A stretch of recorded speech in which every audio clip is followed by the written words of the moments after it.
Tired of dealing with annoying flies, fruit flies, and gnats in your home? The Zevo Flying Insect Trap is your ultimate solution. Don't wait. Check out the link in the video description now to get your Zevo Flying Insect Trap on Amazon and enjoy a bug-free home today.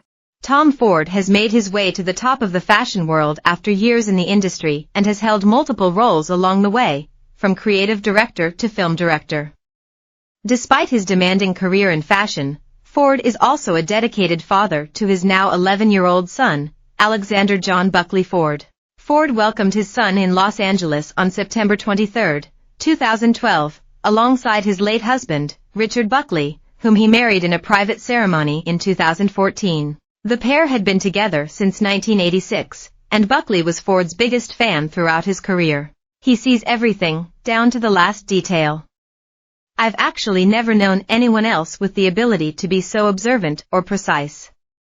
Nothing gets by him, Buckley wrote about his husband in a posthumous column. And let's just say he can be a little imperious in his work, but then he wouldn't be where he is today if he wasn't unyieldingly in command. Ford spoke in the past about his desire to have children, as well as the way he would handle it publicly if it happened. If I have children, no one will know about it until the child is born. And no one will ever see the child because I certainly wouldn't use it as a press tool, he once said in a 2011 interview with Time Out Hong Kong. If I have a child, you won't notice that I had a child. Maybe you'll see it when it's 18, but I will keep it out of the spotlight. The designer has kept to this promise, and his son's life has been private with very little time in the spotlight. Here's everything you need to know about Tom Ford's son, Alexander John Buckley Ford. Ford and Buckley chose to have their son via surrogate, and he was born in Los Angeles on September 23, 2012. While Ford and Buckley's son's full name is Alexander John Buckley Ford, the preteen is referred to by his dad, and those who know him, by the nickname Jack. He has a very long fancy name, but I call him Jack, Ford once said in an interview with Vogue's Andre Leon Talley. Jack was born in the West Coast city and is being raised there by Ford.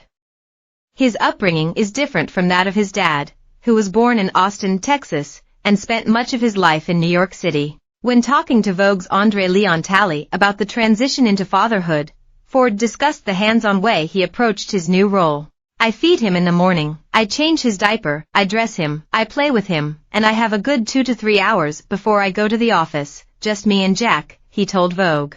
Added the designer, I didn't have a child because I wanted to hand him off to somebody. I had a child because I've always wanted a child. The routine has changed since the death of Ford's husband, however, as he has adjusted to another new phase in his life. It's been hard after 35 years, very hard, Ford told the Wall Street Journal in an interview. Until recently, I had Richard to help me out in the mornings.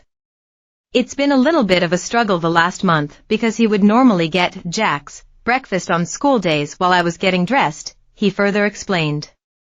I've gotten pretty good at it, but it's a challenge to get him up, dressed, get his lunch made, get his lunch packed, get his breakfast done, get all my things done, and then I drive him to school at 7:45. Being a designer's son means that 11-year-old Jack dresses with the sensibilities of his father. Ford told the Wall Street Journal that he won't let Jack wear shorts to school, and that he only recently started allowing him to don graphic t-shirts. I'll say to him, you're never wearing shorts to school. Don't ask again. Not happening. When you turn 18, you can wear whatever you want, Ford said. I think I am, by nature, a more formal, old-fashioned person, he added.